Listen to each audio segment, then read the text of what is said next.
Good evening, everybody. Thank you for being here tonight. I'm filling in for Maisha, who couldn't be here this evening. So we'll go ahead and get started with the flag salute. Mickey, can you go ahead and lead us in the salute tonight?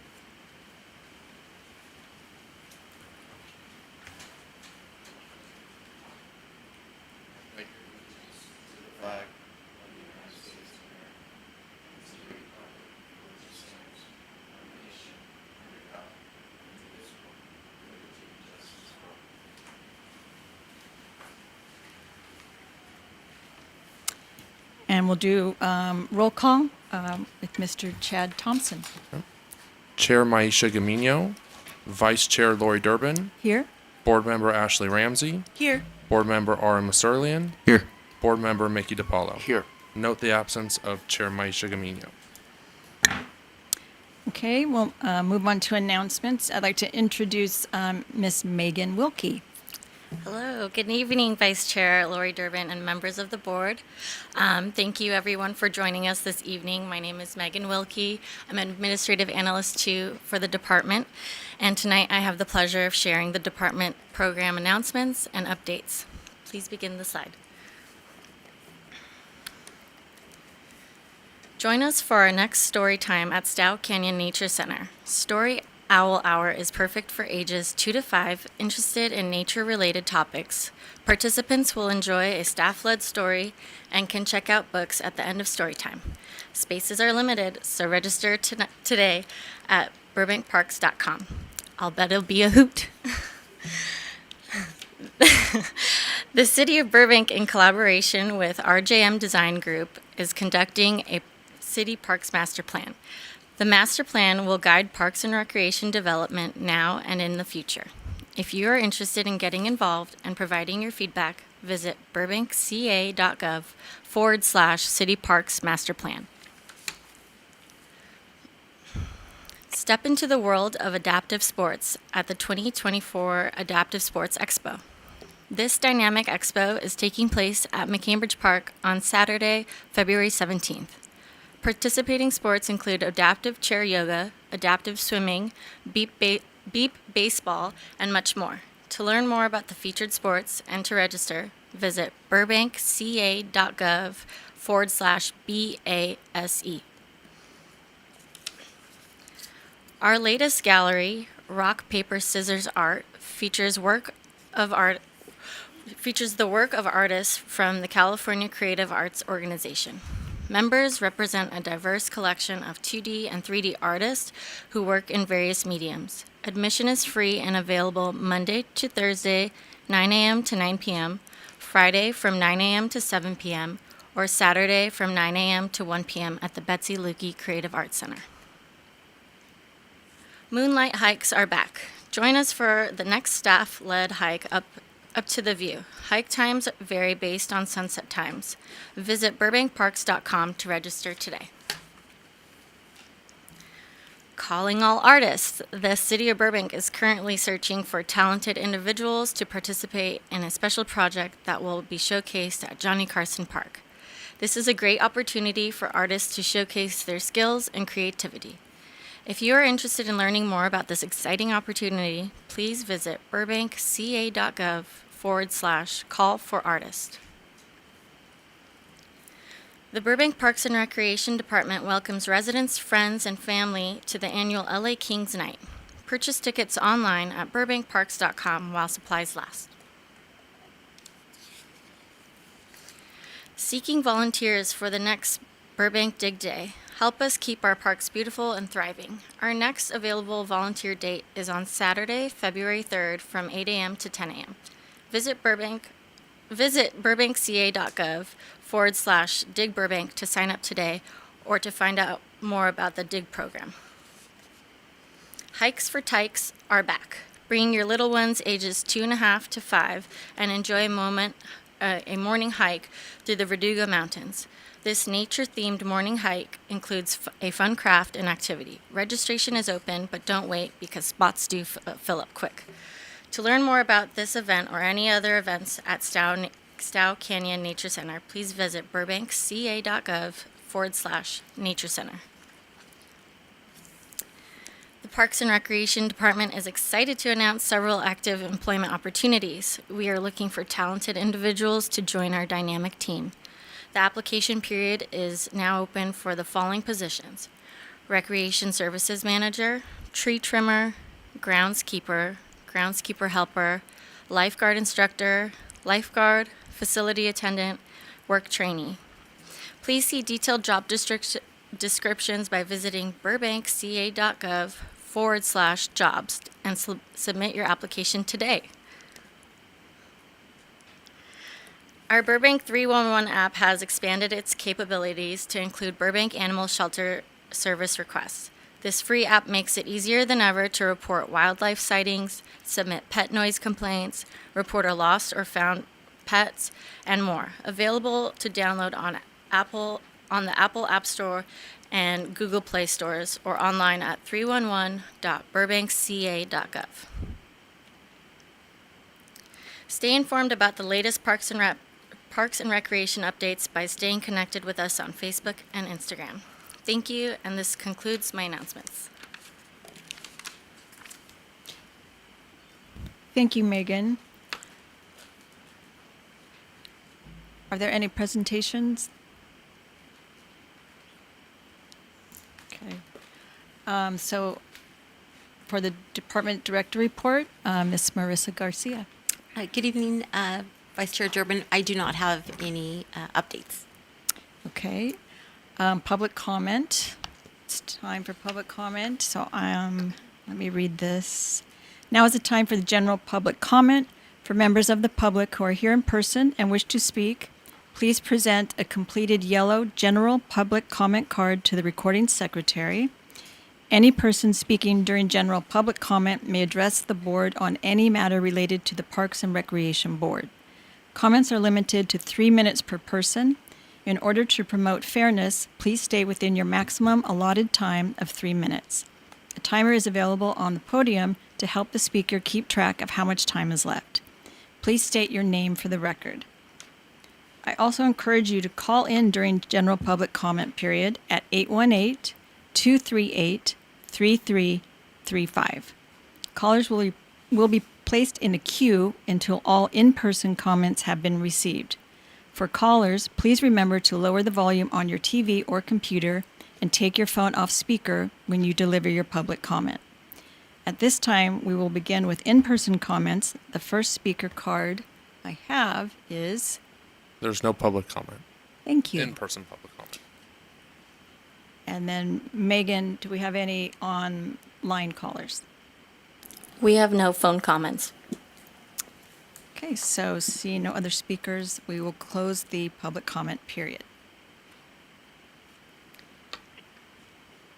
Do we have any written communications? We have no written communications. Okay. Okay. Do we have any park board comments or reports on liaison assignments? We do not. So we'll move on to new business, and I would like to introduce Mr. Diego Savalas.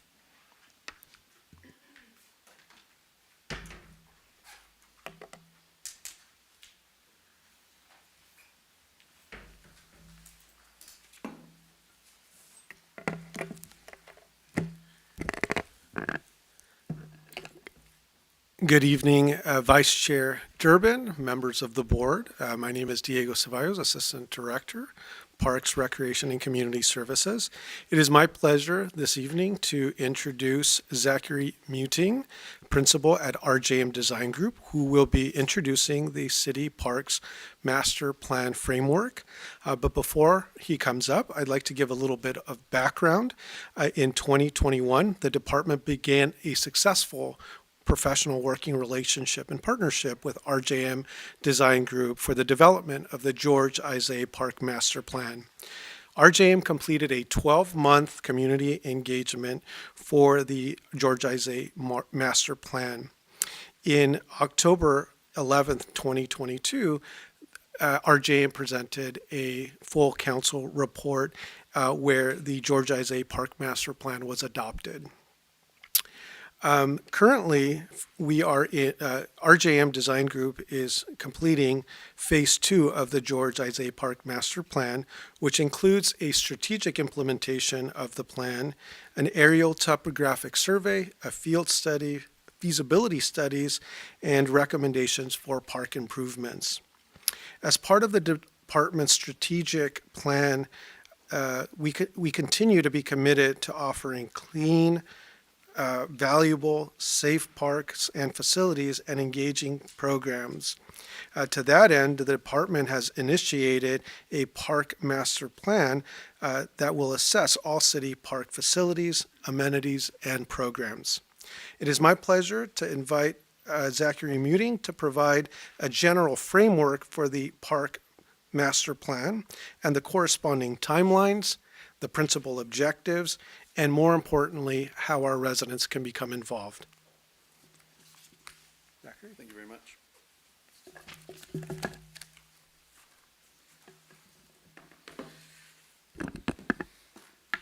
Thank you very much. It's a pleasure to be invited back here to the beautiful city of Burbank. I had an incredible time working with Diego, staff, and the community on the George Isaiah Park Master Plan.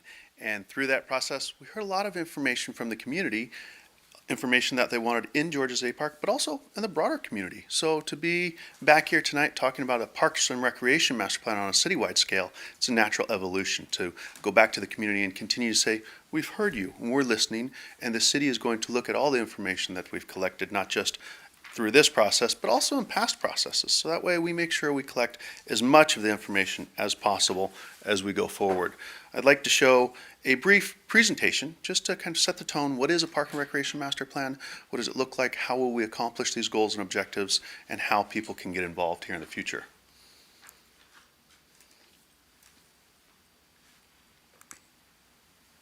The Park and Recreation Master Plan is essentially a guide and an implementation tool for the management and development of parks and recreation here within the city. The most important part of this entire document is it's based on local community needs, what we hear from the people. So this is not just a one-size-fits-all document that comes from anywhere, but it's custom tailored to the city of Burbank.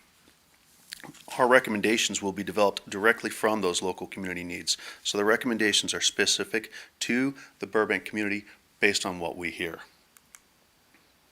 This process will be broken down into 5 stages. First, the inventory of existing conditions. We're going to go out and get the lay of the land. We inventory all the parks, we go through all the facilities, we look at everything that there is. We understand what the community has. So that way when we go out to the community in an extensive community engagement process, we can listen and hear what they want. With that, we balance those scales then through a needs analysis.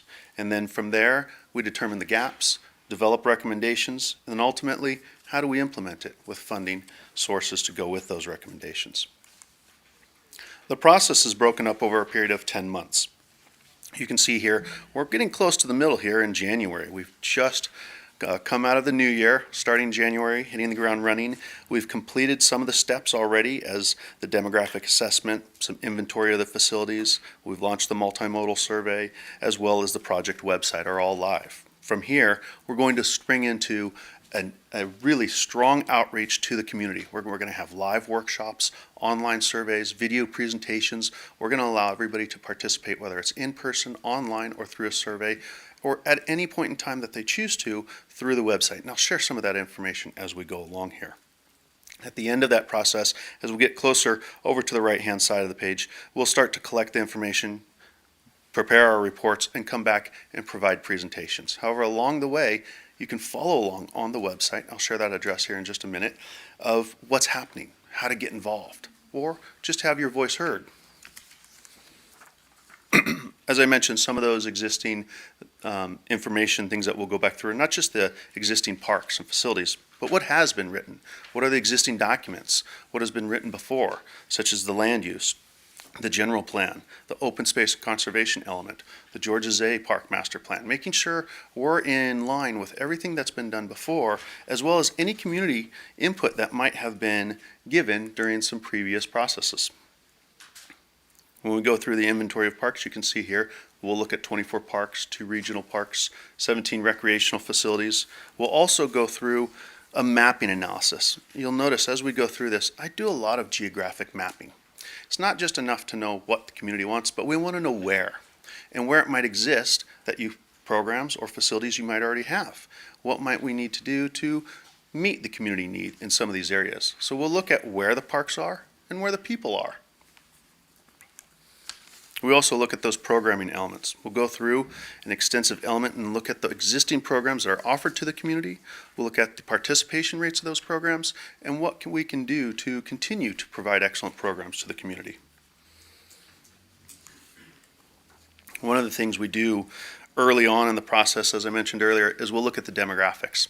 This is just one step. As I look at the demographics of whom the community is, and we can see here the age ranges and breakdowns, population growth, as well as the total population being just over 105,000 residents.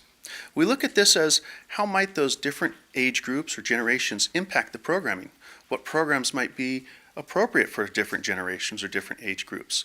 So this is just one lens that we do. It's very early on, but we really start to tie all this information in as we go through the community engagement process.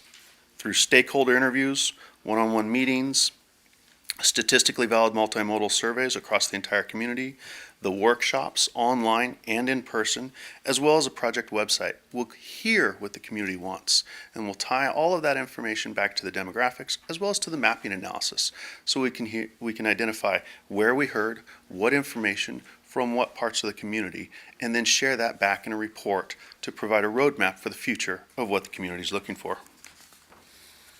As I mentioned earlier, the website is live, and even if you have comments or questions right now, you can go online to burbankparksmasterplan.com, click on the feedback button on the website. It goes directly to the planning team. So we receive everything on a monthly basis. We review everything. If there are questions and comments, we make sure we route it through the city, so that way we can provide answers. So this creates a dialogue between the community and the planning team, so that way we can truly hear what people are asking for, and if they have questions, we can respond back through updates on the project website or even in workshop presentations. I appreciate your time on this, and I would ask and invite everybody to the community workshops, the community as well as yourselves, and any information or questions you may have about the process now, something that you may have heard that we should consider as we move forward and look into as we move down this road. And Board Member Ramsey? Thank you so much for the information. I actually went to the one of the George's A master class workshops. So that was really, it was a fun night, actually. That was really helpful. So I just wanted to, are there dates for workshops? We do have tentative dates. Yes, we have, workshop number 1 is scheduled for February 7th. That's an in-person workshop. That's going to be held at McCambridge. Workshop number 2 at Olive at the Jocelyn Adult Center is on March 13th.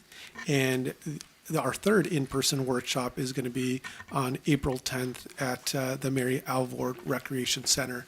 We're going to make sure that we canvass the neighborhoods, put postcards and posters throughout, and we're going to do an intensive social marketing campaign to make sure that we get the word out.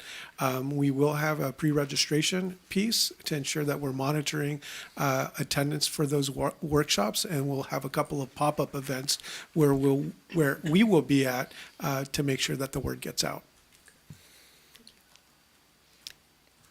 Board Member Maserlian? Yeah, thank you for the presentation. Apologies if I didn't catch this in your presentation, but, and I don't know, like maybe I just operate this way, but I'm very visual. Like if I'm trying to like come up with like questions or ideas or whatever, like I'm very visual. And I guess I keep hearing master plan, but like, and I know there's a long process involved with this, but like, I guess maybe I'm just not smart enough to figure this out, but what is the actual plan? Like for me, it's easy to go, okay, here's the plan. Let me look at it. Oh yeah. Oh, I would love as a community, see the plan and then go, okay, yeah, I don't like this because of this. I want to move this around. Like when is that part of the process happening? Or maybe I missed it. I am absolutely the same as you. I have to see something. And a lot of times there's landscape architecture. We also do built projects. We're very heavily graphic oriented. And when we deliver reports, having a report that's 4 or 5 inches thick of just textual words, almost falls on deaf ears. So as we go through this process, the ultimate end-all report that we will deliver back to you will be a highly graphic representation piece that graphically shows mapping analysis of where we've heard the community input, what we heard, how many people we heard from, where they are. So that way, at the end of reading through that analysis, we'll actually have recommendations broken out with maps that say, here's where we heard X requests for facilities. Now, I don't want to say anything because, we're in the active process right now of receiving information, so I don't want to, seed the audience of, oh, I like that idea too. No, it's not about me. It's about your community, so I want to listen to them. So as we go through each one of those recommendations that we're going to identify at the end of the process, we'll map them out. We'll let you know what the existing conditions are on a plan, on a one-page paragraph, as well as what the community had said and what our recommendations are, and we'll tie it to funding sources and provide some master plan level cost estimates. So almost each recommendation will have this breakdown to it to kind of give you a visual graphic, a roadmap for the future. And then at that point, these documents are 5, 10, 15-year long-range vision planning documents. You'll have several plans in front of you, several recommendations that you can then move forward with. Also, at the end of it, we do prioritize the rest of the recommendations.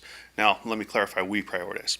I prioritize it based on what I hear from the community. So if I hear something often enough, commonly enough, in every one of our modes of outreach, it starts to rise in priority. So the community actually prioritizes those recommendations, not just the planning team. I am simply the conduit for the community's voice. I represent them in the report and then provide recommendations based on our professional knowledge. Board Member DiPaolo. Thank you.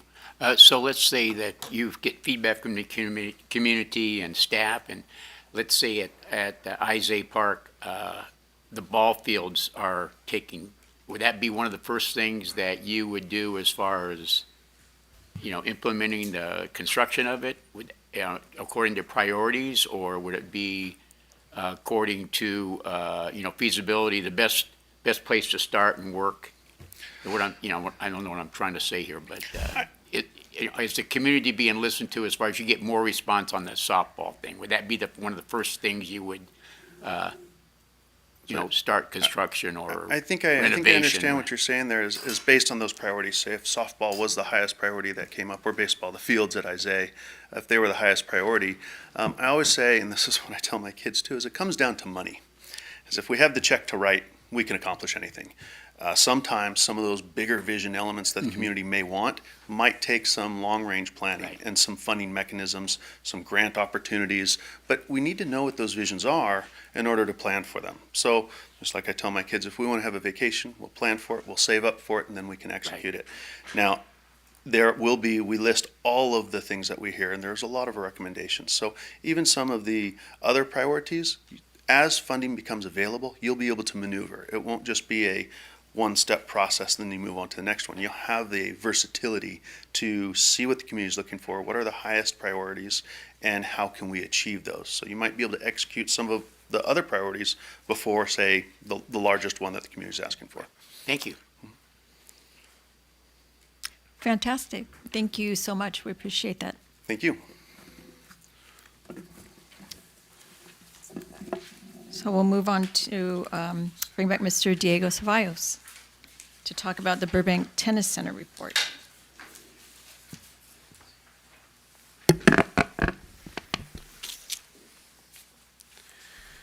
Good evening again, Vice Chair Durbin, Diego Ceballos, Assistant Director, Parks, Recreation, Community Services. This evening, it is also my pleasure to present the Burbank Tennis Center Annual Report for fiscal year 22-23. The Park and Recreation Department has enjoyed a great working relationship with Mr. Steve Starleaf, who is here with us this evening. He is the general manager and operator of the Burbank Tennis Center.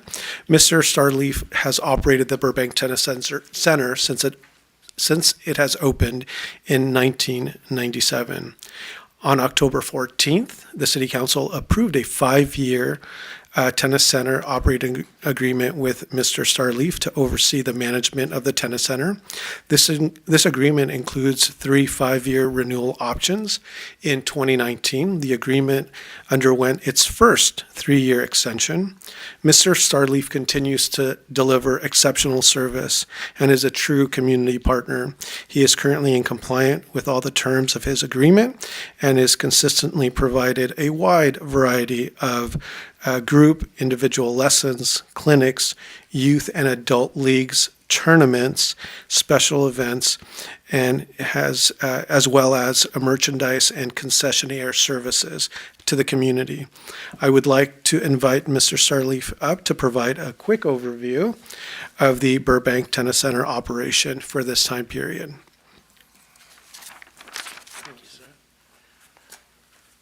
Thank you, Mr. Ceballos. We appreciate that great introduction. Madam Chair and members of the board, it's indeed a pleasure to be here again for the annual Tennis Center report. Have a short visual presentation. If there's any comments or questions, we can stop along the way. That'd be fine. I think we're ready to start. Okay. Thank you. This is just kind of an overview of the tennis center. You see the building. You see the 2 clay courts next to those blue hard courts there. That does not show the 4 outside courts on Amherst Street, located next to the parking lot. But there's 10 hard courts, 1 stadium sunken court, and 2 clay courts. Okay. Here we go with the Burbank Tennis Center group lesson program. As you can see on the bottom, 60% of the group lessons are with Burbank residents. And the average enrollment 4 times a year is about 250 people. If you'll look on the side there, you'll see that there's classes throughout the city, throughout the parks, and at both high schools. So there's always something kind of in your area, down from Mountain View to Olive, Verdugo, Brace, and both high schools. So also, if you draw your attention to that, that also shows the Courtside Cafe. Had the same operator for about 8 years now. Very successful. And then at the bottom, I don't know if you can see it too well, the Tennis Mechanics Pro Shop is now half tennis, half pickleball. So we're doing quite a pickleball sales as well, because I know you can't help but hear about pickleball all over the place. So I think we'll go to the next slide, please. Thank you. Okay, that's one of our 2 junior development programs. Just wanted you to see that. These go on 5 days a week. Next slide, please. This is the other one. The folks that lease the pro shop from me also run the Tennis Mechanics Academy. This is very well known throughout California. This is the #2 academy. We have people come from the South Bay, all over Pasadena, all over Southern California to be a part of this program. Every year we have people that get full 4-year scholarships out of this program here. And I did want to go back to, we don't have to send the slide back, but the public lesson program, I always say this, some of you are new, that's how I started in the early 70s. Right now it's $150 for 6-hour lessons, and there's 6 people. When I started in 71 or 72, single mother, the classes were $5 for 9 hours, so it's 50 cents. I was a park rat, like Mr. DiPaolo there. I was hanging around. I grew up 6 blocks from Cambridge Park, so yes. Yeah, thank you for pointing that out. Okay, so back then, my mom would give me a quarter. You could rent a ping pong paddle. Back then, there was sprinklers the city supplied, probably for Miss Garcia's time. You could run through the sprinklers. You could play basketball, get a tennis racket. So that's where I hung out, at the park. And I stuck with tennis, and very fortunate I did. I was lucky to play at Burbank High School and then get a full scholarship to Texas A&M, become a tennis All-American. Came back to the city and said, gee, I've seen a lot of nice facilities. I think we should do something on the lines of what other cities do. So that's kind of a quick history of the very important public lesson program, because community-based is what I always said we wanted to do. Okay, we can go to the next slide, please. Thank you. Okay, this is something we're very proud of. When it says Acing Autism is back, that means obviously for COVID, everything shut down, a lot of programs shut down. So we're real happy to have that back. That's every Saturday morning, I believe 9 to 11. We supply the courts at no charge to the group. They came to me probably maybe 10 years ago. They were out of UCLA. I've told this story before. They couldn't afford to pay the court fees, like $20, $25 an hour. So I said, of course, the Burbank Tennis Center is about this is what it's for, actually, this kind of event. So no charge. We also have the group across the street, the Burbank Community Resources Center, the activities with community resources in North Hollywood. You'll see that a little bit later in our slide presentation. The mayor, I think the past mayor, who just became the past mayor, came out and spoke to the group. We have and I'd like to have you all come out there. Third week of June every year is the Down Syndrome Academy. We had about 120 kids last June for 3 days. I turn over the tennis center to that group, and they come from all over the country. This group folds into that group, but that's a wonderful program. So we also have Down syndrome. We have the Tri-Valley Special Olympics, or all these groups are held at no charge at the tennis center throughout the year. The group across the street, the Burbank Community Resources, they have access to the tennis center every week because they just walk across the street on Amherst. I took the liberty of asking Mr. Ceballos if I could bring a guest here.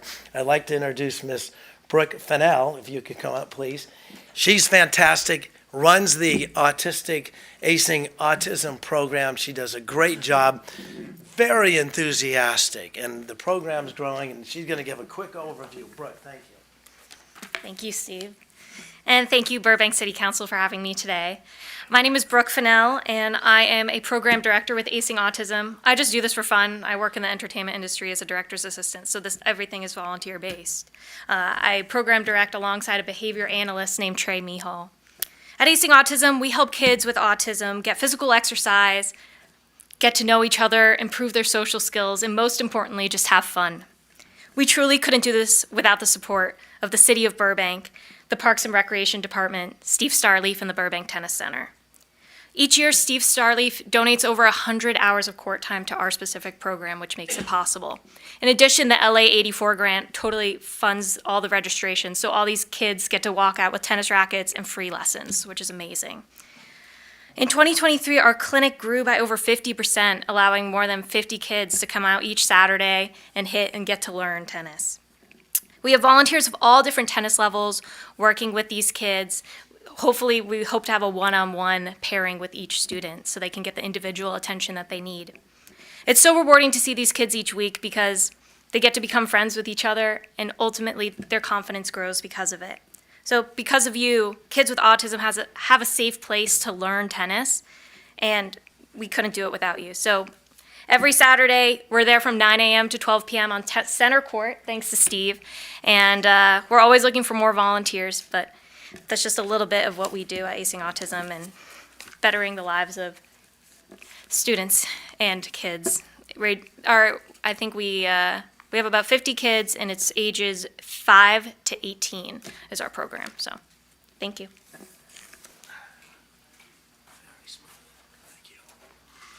Okay, thank you, Brooke. I wanted to, before we go on to the next slide, I don't know where we're at in the presentation, I want to comment on what I consider my wonderful relationship with the department, and specifically Diego and Jennifer, who couldn't be here tonight under the weather. They're fantastic. The tennis center is a group effort, a real group effort. It could not exist. I once wanted to do a private facility.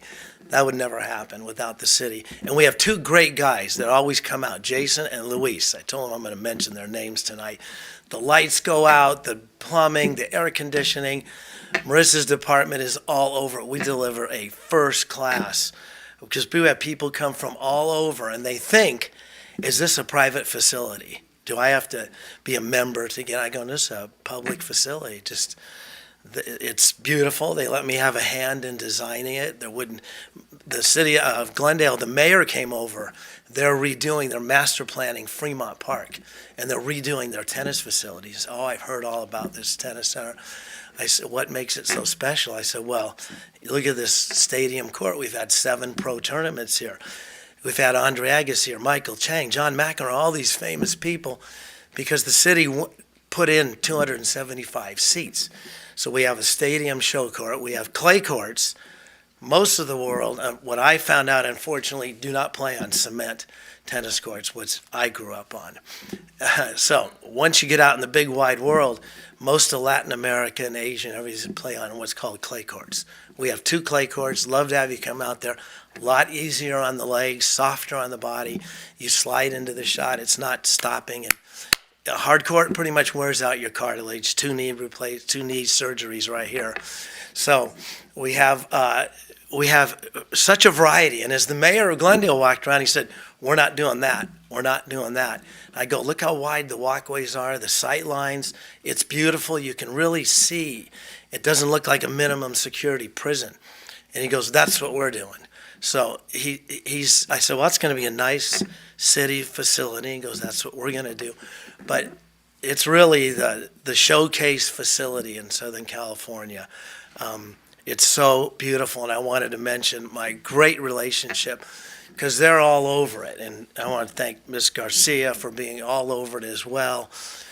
I know I can always have her ear and ask her any questions, and Diego and Jennifer are wonderful. And Public Works, incredible. Couldn't do it. I'm the operator. I'm the programmer.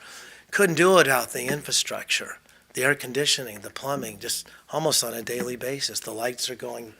I think Mr. Ceballos is looking at LED lights because the lights are kind of wearing out. But now we'll continue with the program, please, Miss. Thank you. Okay, we can continue. Let's move through that one. Okay, there it is, Court 5. Back to pickleball. So the pickleball is permanent lines on Court 5. There are 2 permanent pickleball courts, and we have a resident pickleball pro, Roland, who's extremely popular, and many pickleball players in Burbank work with Roland, love Roland. It's he and his wife, his local guy. He's fantastic.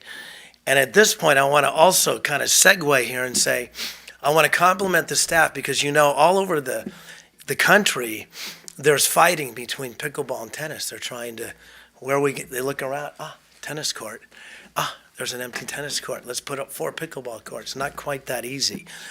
But in Burbank, we've actually managed to have a great arrangement. There's no fighting. The staff has run the pilot program at Olive.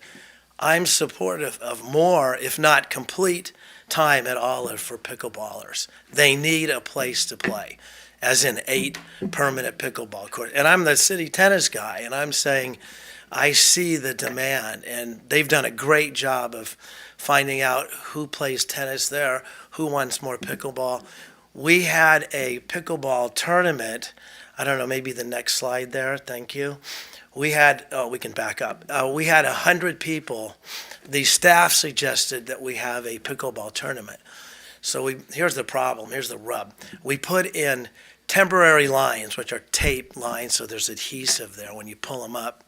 Of course, you really have to kind of scrub them to get the lines off. But you have 100 people, and we put it together in 2 weeks, and that really took off. So we envision the tennis center holding tournaments and clinics and large national events, which I've played in for years, national tennis, the 40s, the men's 45s, 50s, so forth, different categories. St. Pickleball is the same way.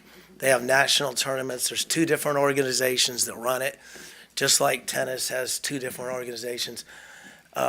We would like to hold tournaments at the tennis center, large national tournaments. We just held a junior tournament there 2 weeks ago called a Level 6. 100 kids all over Southern California, paid a $50 entry fee, and it's just like that. It's going to be happening just like that. It's growing every day. We all just can see it on our phones, the news. Pickleball is very popular, but the tennis center is also full. We're about 80%, 85% occupancy with tennis in Burbank, very popular. The public lesson program fills up every session when the guide comes out, the Park and Rec guide. I think the winter guide just came out. Okay, we can move on there. Thank you. Okay, here's another segue. Marissa knows that I have been waiting for the doors. I've been on the long wait list. These guys have never forgotten me. We had real faulty hardware. I wanted to show the picture to thank the Department and Public Works. This was a monumental task to refit those very expensive doors with that new hardware, keys. They lock now, Marissa. You'd be happy to know. For many years, we had to put a chain on at night. You could rattle them. They've put like a safety post in there in the middle. So if you drove up with like a truck and put a chain around there, before you could just open our doors at night. We had an alarm, but we just got very fortunate. Now they're sturdy. They replaced 3 sets of doors: the fitness center, the cafe, and the front door of the tennis center. It feels so good. The pro shop has many tens of thousands of dollars worth of equipment, shoes and hardware, and all the paddles and racket. A tennis racket's like $300 now. So there's a lot of equipment in there. We're so happy. That was, well, I won't say how many years, but Marissa knows I've been every couple of years, keep us on the list, and I thank the guys when they came out there, did a wonderful job. Okay, now we're on to the next slide. Okay, thank you. That's the inside look of the panic doors as you push out. Clean, nice. And there's the center post you see right there. Added security, that was never there before. Very nice improvement. Okay, next slide, please. Thank you. Okay, this is something that I didn't even ask or bother Marissa about because I keep my powder dry. I don't want to burn the phone line too much. The Public Works came out. The stadium court really needed to be. All that fencing goes all the way around the tennis center is a wrought iron fence. And over the process of about 6 weeks, they would come out and sand and paint that. It's beautiful. You'd have to come out. The picture doesn't do it justice. It's just fantastic. Marissa, do you know they did that? Oh, did you know? Well, I know now. Yeah. It's incredible. I know that they're part of it, that the Public Works knows that the department wants the tennis center to look beautiful. The paint was chipped. At the bottom, there's like welding points where that rail you see, we have a lot of kids after school. You know, kids will move those rails back and forth. You can't quite tell, but they put in plates at the bottom and welded those so they're very firm. No one would go over the edge, which would be a real tragedy because the stadium court's about 6 inches down. Okay, next slide, please. This is just some of the new artwork, trying to stay current. Now he's almost retiring. Next slide. That's Rafa Nadal. But there's very important. That's the girl that won the U.S. Open, Coco Gauff. And this is the fellow that won the Australian Open. These are the new players, Carlos Alcaraz. So we want to stay with the times. The big 3 guys are pretty much done. Roger Federer, Novak Djokovic, and Rafa Nadal. These guys are right at the front door of the tennis center. The kids like to see it. Changing of the guard. Next slide, please. And there's the cafe. Very well run. Isabella Lalian runs the cafe and does a fantastic job. Really a great people person and really listens to everybody as far as menus and things like that. This is fantastic. Again, the city went for pretty much a full kitchen, so we do quite a business out there. Okay, next slide, please. Oh, and there's I thought we missed that. There's the pickleball rackets and the tennis rackets on the upper left, all the different kind of strings on the lower left for tennis, and there's the stringing machines and all the different supplies and hardware on the lower right. Pickleball rackets are now costing, tennis rackets, like in the $250, $300 range. I had no idea. They don't look, to me, as much work, but they are. It makes a big difference. Okay, next slide, please. I spoke about the tournament. There was our winners, gave out medals. Looking forward to the next one. We're always getting calls, when's the next pickleball tournament. Again, our only hesitation is the temporary lines for pickleball. They're always working on it. I know you're well aware of the noise the paddle and the ball makes. They're trying to come up with a quieter paddle and a quieter ball, because if you're not in a commercial recreation zone like this is, the neighbors aren't too happy sometimes. That's one of the problems with pickleball. So that's also one of the problems at the tennis center. Pickleball's on court 5. Guess what the least popular court is? Court 4, next to the pickleball players. Because there's a lot of people out there. It's very noisy. And then you've got the constant. So we usually put somebody that teaches out there with kids. But tough to, it's a little bit tough, the use, but it can be compatible. Okay, next slide. This is LATA. They've been with us. This is the largest gay and lesbian tennis association in the United States. They've been with us, and they actually won the Gold Cup this year out at the tennis center. Great group, great customers. Always pay on time. Very important. And they're super nice. They really appreciate the tennis center and being there. They always send a note afterwards. Thanks for having us. And they're very welcome out at the tennis center. Great group of people. Okay, next slide. And that's another. Oh, there's the Gold Cup I talked about. L.A., San Francisco, San Diego. It's all over California and Arizona. That backdrop pictures of the tennis center. That's stadium court. That's what we use for all the showcase finals. It's not just for tennis professionals. It's for everybody to get a feeling of playing on the exhibition court. Okay, next slide, please. Okay, very proud of this. Our ladies won the national championship in 23. You can see on the table there, USTA League National Champions. They practice there. They play their matches out there. We have 8 to 10 teams like this. We just put this slide because they're so happy. They said, please put our slide in there. We know you make the presentation. We would like to have some publicity too. So this means you go back to the National Center in Orlando, Florida. There's 100 tennis courts there, and they had to win the whole thing back there. So that was not at the Burbank Tennis Center. But they did play the quarters, the semis at the tennis center, and then flew back for the finals. Okay, next slide. And this we just had, the annual Christmas party, second Monday of every year at about 1 to 1:30.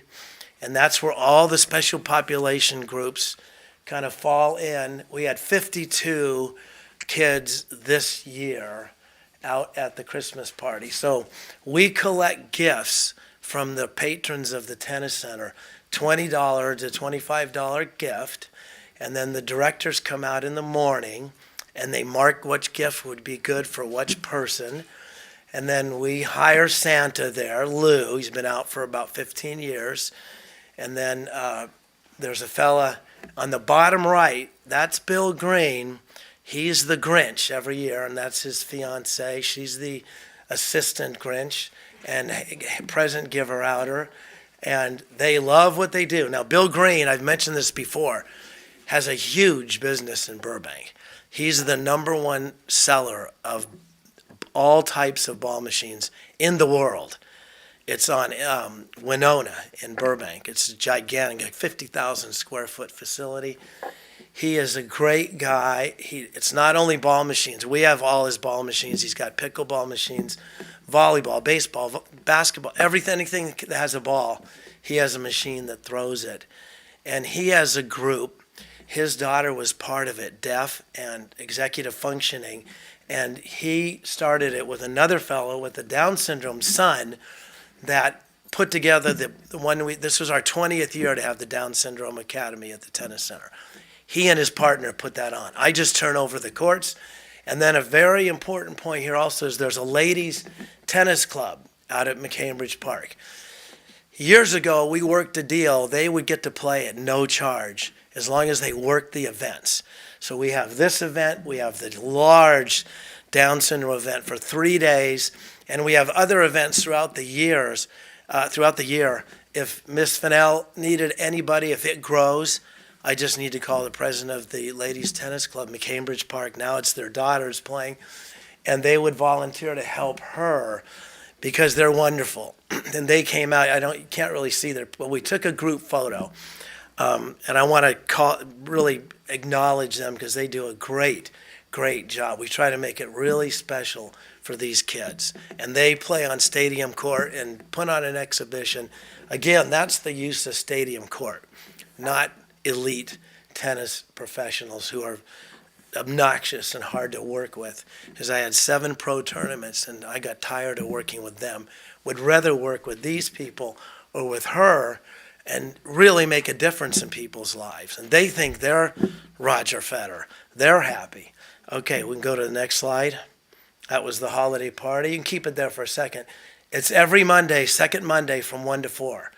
So here's the invitation for next year. If you'd like to come out and be a part of it, you could help, volunteer, or watch. It'd be great to have you out there. Diego comes out, and Miss Lev comes out every year, so it's fantastic. Marissa's seen it a number of times. Okay, I don't know if we have any more slides left. There's our hours of operation. Next slide, that's it. Any comments, questions? I'm happy to answer any questions. Thank you, Mr. Starleaf and Brooke, for your presentation. That was fantastic. I, too, grew up taking public lessons a little bit after you did. I think I went to school with someone you're related to, Karen. My sister. Yeah, so I went to school with her and learned to play tennis, played at Burbank High, did not get the 4-year scholarship that you did for college, but I think what you do is fantastic with Thank the you. community. Great job. And do any of my fellow board members have comments, questions? Board Member Masurlian? Yeah, my daughter plays at TMX, and they do a great job. And she's played in a few of the tournaments there, and they run so if any kids are really into tennis, I can 100% vouch for Tennis Mechanics being an incredible academy with really, really good coaches, and they really train them really well. So, and that Courtside Cafe, even if you don't want to go play tennis, just to go eat there, the food is really, really good. Thank you. Great food, great protein shakes. It's just a nice scenery just to get something to eat and just sit there by stadium court and it's very peaceful and nice. So, yeah, it's a beautiful facility. You guys do a great job. So keep it up. Thank you. I didn't know your daughter was Yeah, in the yeah. program. She plays What days? Tuesdays and Thursdays. Oh, great. Yeah, Wow, I'm there. yeah. Thank you very much. Yeah, of course. Yeah. Thank you very much. Okay. Thanks very much. So moving on, I'll bring Mr. John McKinley to speak about the Burbank Athletic Federation. All right. Good evening, guys. Good evening, Vice Chair Durbin and members of the board. My name is John McGinley, youth sports supervisor in the sports office. I know Mr. Starleaf was giving you some advance notice, but I'm going to give you your guys' for Civitan and Jamboree Day. So it's June 22nd. So that's news nobody has. So that's just for you guys. So that'll be, obviously we'll get invites out to you, but that's going to be the date for Civitan and Jamboree. And again, I'm a lifetime resident here. I've been working with the city for 20 years now, and I just appreciate all that you guys do as staff and as a resident. So thank you guys. I'm here tonight for a brief report on the board's appointments with recommendations to appoint Ron Sabatine, Greg Hunter, and Karen Sortores to fill 3 vacancies for a 3-year term on the Burbank Athletic Federation Board, commonly referred to as BAF.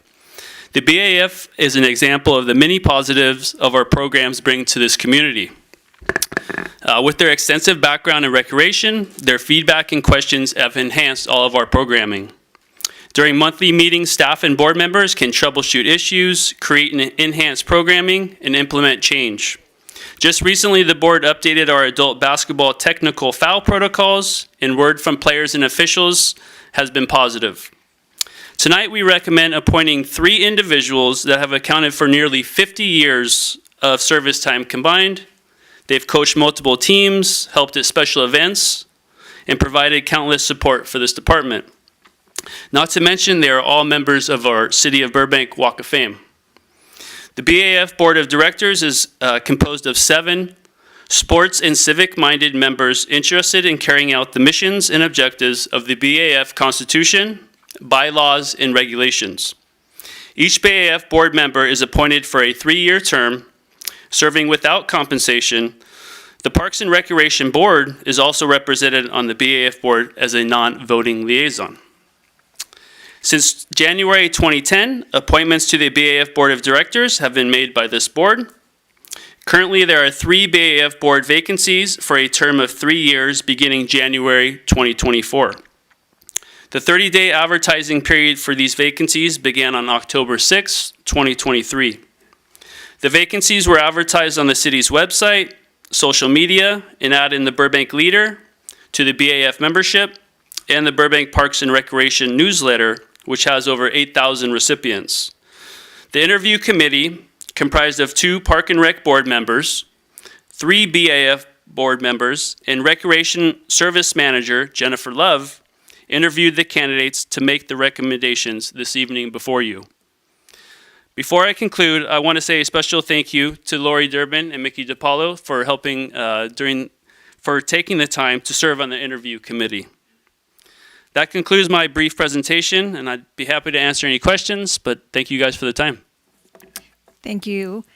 Does anybody have any questions? Great, thank you so much. Thank you.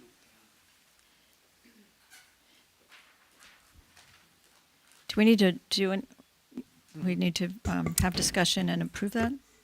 If there's no discussion, that's okay, but we do need a motion and a vote. Okay, can I get a motion to approve the vote? Approve the members? Board Member DiPaolo? I make a move that we approve the appointments. I second. And no discussion? Then we are moving to approve the board appointments for the Burbank Athletic Federation Board. So I show hands for voting, or All those in favor? all those in favor? Aye. Aye. Aye. Thank you. So for the record, that motion carries That motion carries. 4-0. I'm sorry, 4-0 with noting that Chair Maisha is absent. Okay. And I'll bring back Ms. Megan Wilkie to talk about Park and Recreation calendar and board. Oh, hello, you're right there. Hi. Thank you. I'm here. Good evening once again, and thank you, Vice Chair Durbin and members of the board. Again, my name is Megan Wilkie. I'm administrative analyst for the department. I'm here to discuss the upcoming calendar of board meetings for the 2024 calendar year. The board typically meets on the second Thursday of each month at 6 p.m. in the council chambers. Traditionally, the board has discussed and voted to go dark for 2 meetings in the calendar year, one during summer months and one during the holiday season.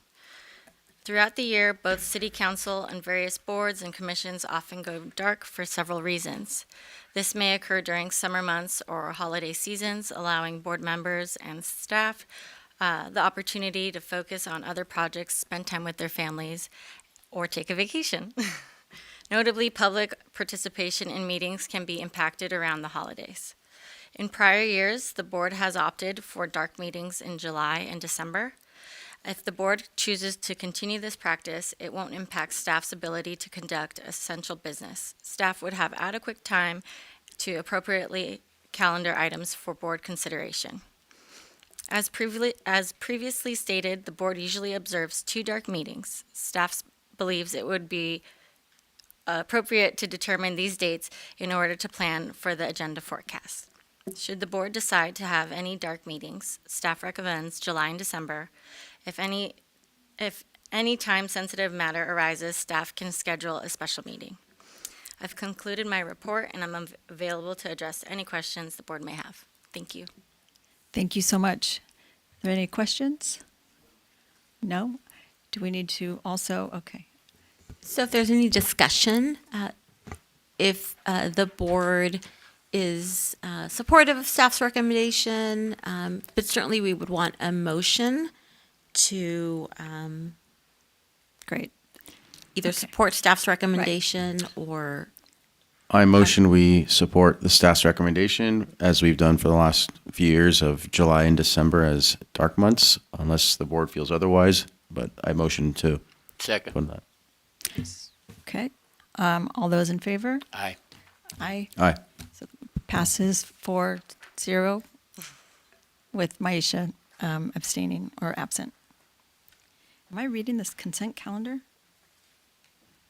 Yes.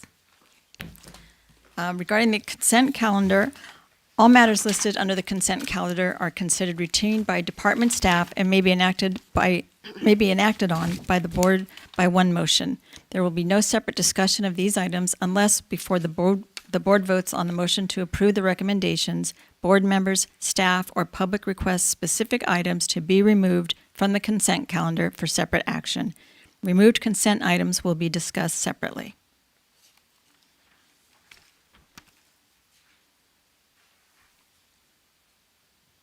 Am I going through any of this? For the record, if you could read the titles of Gotcha. the consent items. Okay. So the approval of minutes, the city council agenda items update, the contract compliance, the park patrol report, the departmental operations update, tabled items. That's it. We're not, okay. Any discussion? Seeing none. I motion that we approve the consent calendar. I second. All those in favor? Aye. Aye. Motion passes. So now you can ask if there's any tabled items. Great. Any tabled items? There are none. Great. Additional comments from the board? Don't think so. Introduction of new agenda items. Any new agenda items from board members? I don't think so. I guess then we can conclude the meeting to February 8th, 2024 in council chambers. Right? Correct.